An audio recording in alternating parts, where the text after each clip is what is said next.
طویل عرصے کے بعد مثبت دن، پرسکون دن، اطمینان کی خبر اور پاکستانی ایک سکون کا سانس لے رہے ہیں۔ پاکستان کی ملٹری لیڈرشپ کا بحسن خوبی انتخاب ہو گیا ہے۔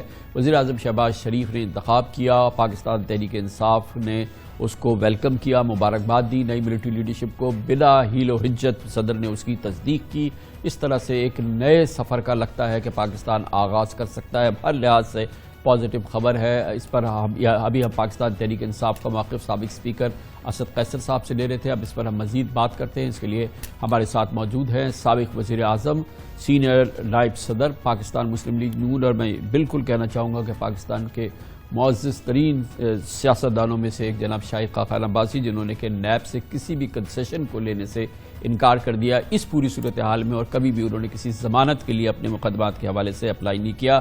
بہت ہی احسن بات ہے۔ بہت بہت شکریہ شاہد خاقان عباسی صاحب، آپ ہمارے ساتھ موجود ہیں۔ بہت ہی اوور آل پاکستانیوں کو آج سکون ہوا ہے کہ ملٹری لیڈرشپ کا انتخاب ہو گیا ہے اور اس میں کوئی کسی قسم کا تنازعہ سامنے آج کے روز نہیں آیا۔ کیا اس پہ ہم بلڈ کر سکتے ہیں آگے کا سفر، جس سے کہ ہمیں جو آئندہ کے مسائل ہیں، جو ہمیں سیویئر چیلنجز ہیں ہمیں معیشت کے، ہماری سیاست کے، ان پر کچھ ہم پازیٹو سفر کا آغاز کر سکتے ہیں آج کو بنیاد بنا کے؟ دیکھیں، سب سے جو پہلی بات سمجھنے والی ہے کہ ہمیں یہاں سبق حاصل ہونا چاہیے کہ جو آرمی چیف کی اپائنٹمنٹ کا مسئلہ ہے یہ ہر 3 سال بعد آئے گا، اور اس کو اس طرح زیر بحث نہیں لانا چاہیے جس طرح اس دفعہ میڈیا میں اور ہر جگہ سوشل میڈیا میں ہر جگہ اسپیکولیشن کی گئی۔ بات بڑی سیدھی ہے، جو بھی سینئر موسٹ 3 اسٹار جنرلز ہوتے ہیں ان کے نام پرائم منسٹر کے پاس آتے ہیں۔ آئین کے تحت صوابدید وزیر اعظم کی ہے کہ وہ کس کی سلیکشن کرتے ہیں، تو وہ عمل بخوبی ایک دن میں طے پا گیا۔ سمری آئی، انہوں نے انتخاب کر دیا، صدر صاحب نے سائن کر دیا۔ اس میں جو مختلف قسم کی چیب ہو گئی ہیں، کیا سارائیاں ہوئی ہیں، اس سے یقیناً ایک انسٹیبلٹی کا عنصر ملک کے اندر آتا ہے۔ مگر سر اب ہم نے برج تو کراس کر لیا ہے، یہ والا تو کر لیا ہے، مگر ہمارے چیلنجز تو بہت سیویئر ہیں۔ آپ سے زیادہ کون جانتا ہے کہ کتنے سیویئر چیلنجز ہیں؟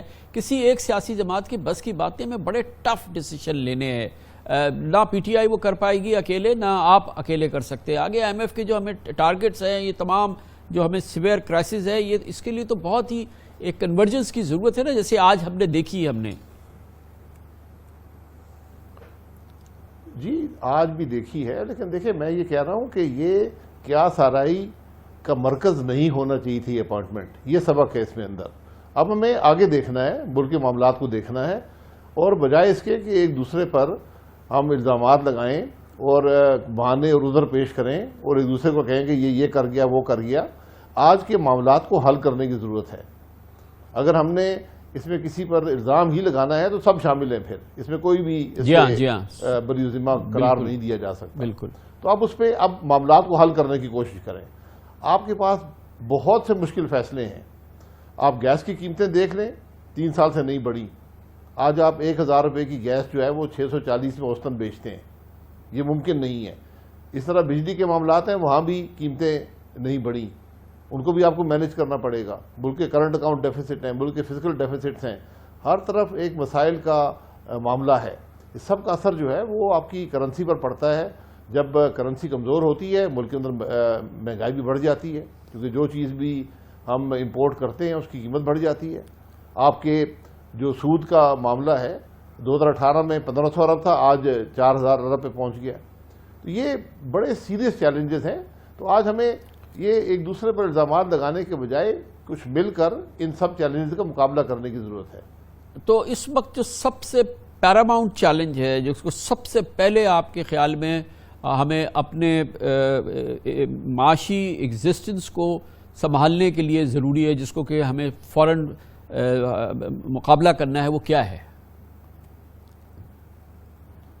جی وہ معیشت ہی ہے۔ آپ کے جو معاشی چیلنجز ہیں، میں نے آپ کو بتایا، اب 4-5 ایگزامپلز رکھی ہیں، یہ بہت ہی سیریس کرائسس ہیں، اور جو بھی فیصلے کرنے پڑیں گے اس کی ایک سیاسی قیمت ہوگی۔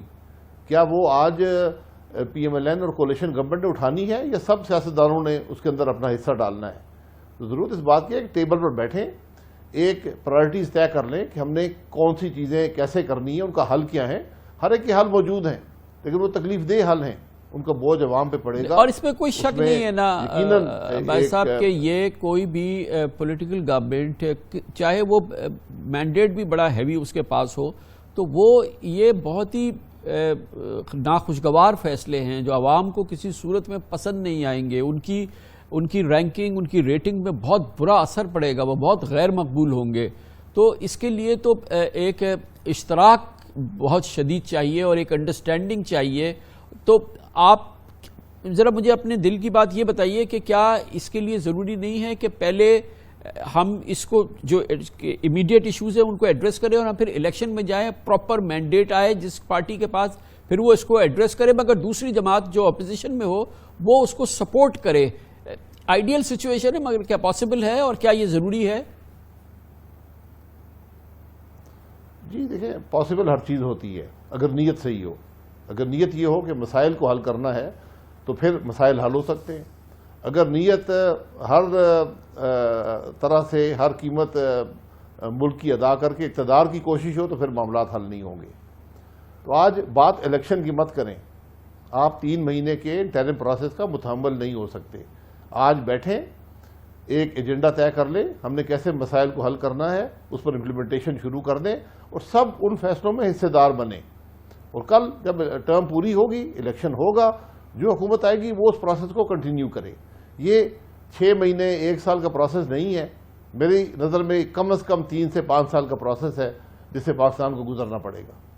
تو ڈائیلاگ کے لیے انوائٹ کریں پی ٹی آئی کو. آپ گورنمنٹ ہے, ظاہر ہے کہ انوائٹ کریں, پراپر کھلے دل کے ساتھ ان سے کہیں. اور ایک شاید آپ نے پہلے ادھر رائٹ لیفٹ بات کی ہے مگر کوئی پراپر طریقے سے انوائٹ کریں پی ٹی آئی کو کہ آئیں, بیٹھ کے جیسے کہ آپ نے کہا اس پہ بات کرتے ہیں.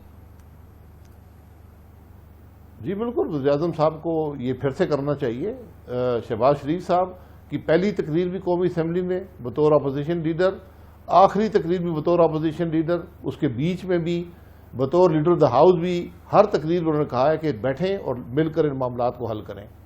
تو آج ایک دفعہ پھر ان کو یہ اپنا ایک ہاتھ ایکسٹینڈ کرنا چاہیے کہ سب بیٹھتے ہیں. اور اس میں صرف سیاسی لیڈر نہیں ہوں گے, میں آپ کو حقیقت سے بتاتا ہوں.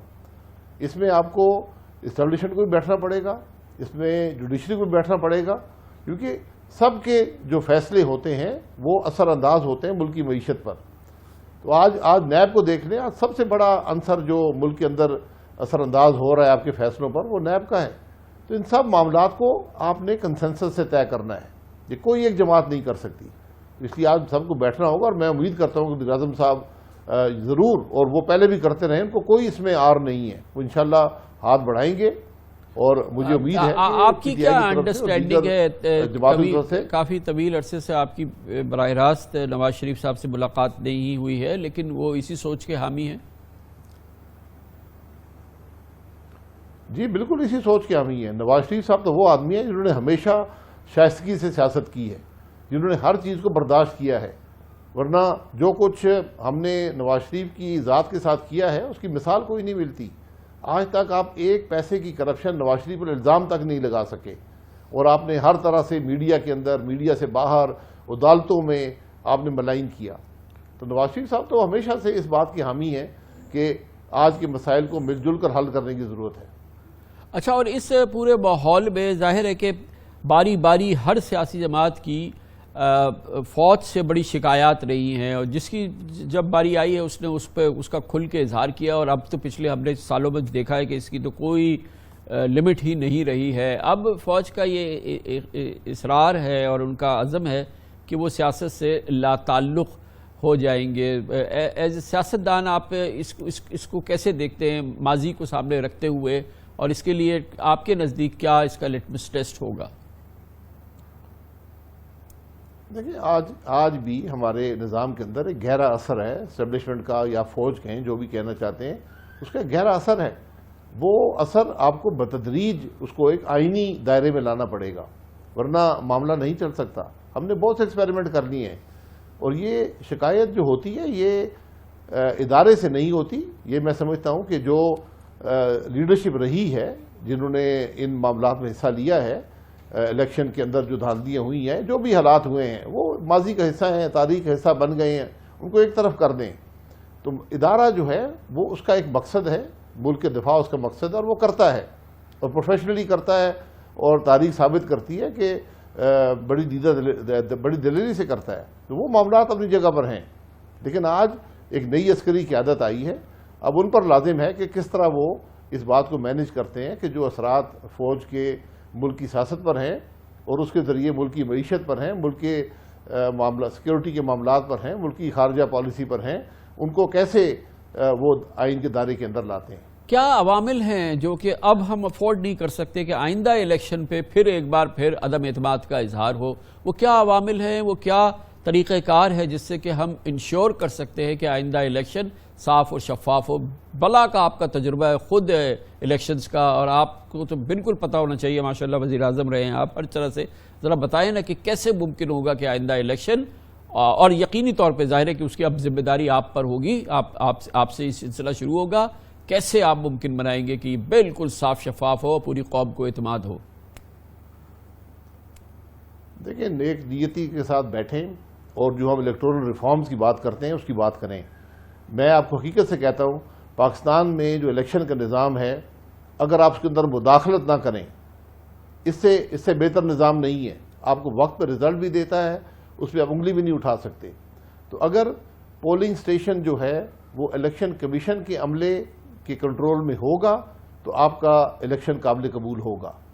پچھلے الیکشن کی سب سے بڑی مشکل یہی تھی کہ بیلٹ باکس کے ساتھ ایک فوج کا مسلح سپاہی کھڑا تھا، تو یہ اور باہر بھی اور اندر بھی فوج کا عمل دخل تھا، اس نے ابہام پیدا کیا۔ وہاں پر کیا ہوا یہ میں پھر تاریخ پر چھوڑ دیتا ہوں۔ تو اب سب سے بڑی ضرورت یہ ہے کہ جو قانون ہے اگر اس کے اندر کوئی کمی ہے اس کو پورا کر لیں۔ یہ ہم الیکٹورل ووٹنگ کی بات کرتے ہیں، الیکٹرانک ووٹنگ کی بات کرتے ہیں، ہم یہ ای وی ایمز کی بات کرتے ہیں، یہ نظام کی بات نہیں ہے، بات مداخلت کی ہے۔ مداخلت کو ختم کرنا ہے، اس پر سب طے کرنا ہے۔ ہم بہت ہی اس پر ظاہر سنجیدہ گفتگو کر رہے ہیں، تو آپ کی دو ٹوک رائے یہ ہے کہ اگر صاف شفاف الیکشن کرنا ہے تو فوج کو اس عمل سے نکال دیں، ہم ان کو ہم پولنگ سٹیشن کے آس پاس نہیں آنے دیں۔ جی، سیکیورٹی معاملات پولنگ سٹیشن سے جو دور ہوتے ہیں، جہاں پر سیکیورٹی کے عمل ہوتے ہیں، وہاں سے آگے فوج کو نہیں آنا چاہیے۔ جب فوج آتی ہے پولنگ سٹیشن کے احاطے کے اندر یا جہاں پر پولنگ ہو رہی ہو اس کمرے کے اندر اگر موجود ہو تو پھر ابہام پیدا ہوتا ہے۔ تھینک یو سو مچ سر، بہت بہت شکریہ جناب شاہد خاقان عباسی، ایک بار ہمارے ساتھ موجود تھے اور آپ نے پوری ان کی گفتگو سنی، اور ماحول ہم نے دیکھا ہے کہ اس وقت پازیٹیو ماحول ہے، سنجیدہ گفتگو ہو رہی تھی جناب شاہد خاقان عباسی سے۔ اور پھر ہمارا چیلنج ہے معیشت کا، بہت ہی سنگین چیلنجز ہے، ماہرین سے آپ کو بتاتے ہیں کہ اس کو کیسے نمٹ سکتے ہیں اور اس کے لیے کتنا ضروری ہے ہمارے سیاستدانوں کی آپس میں اشتراک اور ایک معیشت کے حوالے سے کوئی چارٹر آف اکانومی، اس قسم کی کوئی صورتحال۔ چھوٹے سے وقفے کے بعد